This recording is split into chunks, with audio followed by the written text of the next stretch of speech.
He dropped his fork before the words even finished leaving my mouth. A metallic clatter against porcelain. A breath caught in the wrong place. A stillness that felt rehearsed. I watched him lift his eyes to mine, slowly, deliberately, like someone bracing for impact, not receiving it. And then he said it. "Funny you mention that. I've already served you divorce papers." My smile froze. The room shrank.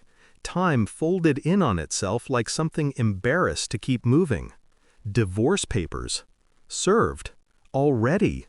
He said it with no tremble, no anger, no confusion, just certainty. It was the certainty that rattled me, because certainty meant preparation, and preparation meant he wasn't reacting to my joke about my Alpha X. He was waiting for it, like a trap that required only the lightest pressure to snap shut. My stomach tightened. My mind, usually sharp, stumbled. Why now? Why so calm? Why did he look like a man who expected to deliver this line tonight?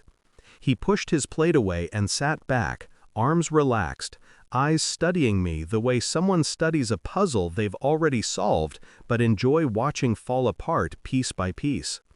"No need to say anything," he murmured. "You'll understand soon. Soon." My pulse ticked louder in my ears than the clock on the wall.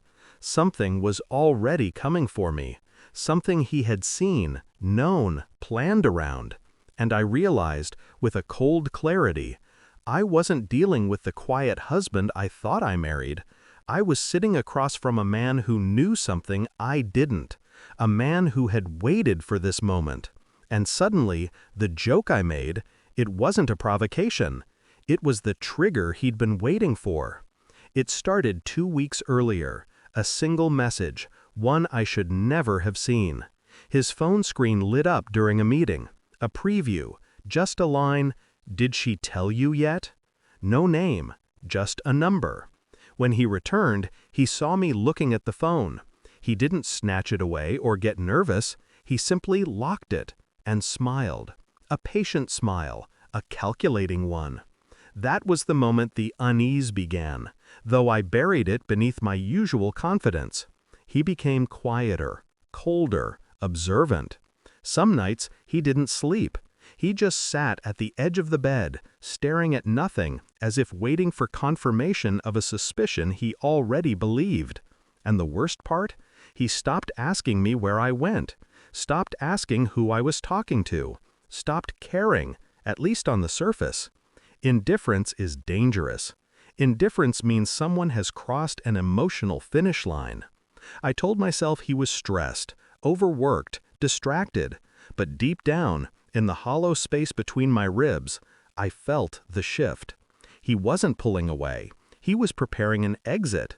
And when a man prepares an exit quietly, it means he's leaving with something, a truth, evidence, a conclusion he no longer needs your input for. My denial kept telling me I was overthinking. My instincts kept whispering I wasn't thinking nearly enough. Still, I didn't ask. I didn't confront. Because confrontation requires power, and for the first time, I felt mine slipping. Something was unfolding behind me, something he no longer needed me to participate in to finish. I started watching him the way he watched me. Subtle movements, new habits, a different pattern of breathing when he thought I wasn't looking. He changed his passwords, not aggressively, just quietly. His scent changed too. Not perfume, not another woman. No, it was the scent a person gets when they stop feeling guilty. He had let go of something, or someone. And then came the financial activity. Small transfers, private accounts, consultations with a lawyer, searchable only if you knew where to look. I followed the trail without touching it. I memorized dates, patterns, behavior. If he was going to walk away, I needed to know what he was walking away with. A strange calm settled over me in those days, masking the panic underneath. Every question led to another silence. Every silence led to another suspicion. I monitored his phone usage, his sleep schedule, his unusual punctuality. He was preparing documentation, preparing evidence, preparing freedom. And while he was preparing that, I was preparing myself to understand why. The truth arrived on a Tuesday, in a brown envelope, unmarked, left at the front door. My name on it, printed, not written. Inside, screenshots, messages, photos, not of him, of me. Every conversation I thought I deleted. Every moment I justified as harmless. Every line I had typed to my ex, seeking validation, not love. Alpha X. Miss the way you made me feel. Sometimes I compare him to you. Comparisons, cracks, confessions, not of cheating, but of disloyalty, that cut in a different place. He had known for months. He had pieced together every fragment with quiet precision. And when I looked up from the final page, he was standing in the doorway, calm, composed, resolved. "I'm not angry," he said. "I'm done. No shouting, no accusations, just truth." Heavy enough to collapse a person from the inside. "This is everything you'll need," he said. "The settlement is finalized. Your belongings are packed. You can stay until morning." My throat tightened. Why didn't you just talk to me?" He studied me with that same patient detachment. "I did, for a long time. You weren't listening. You needed someone louder." He didn't mean my ex. He meant consequence. His revenge wasn't rage. It was preparation. He let me bury myself quietly, without interruption, without rescue. And now he stood over the ruins with steady hands. When he walked past me, he didn't look back. His footsteps were clean, unburdened, the kind a man makes when he's leaving a fire, not escaping it.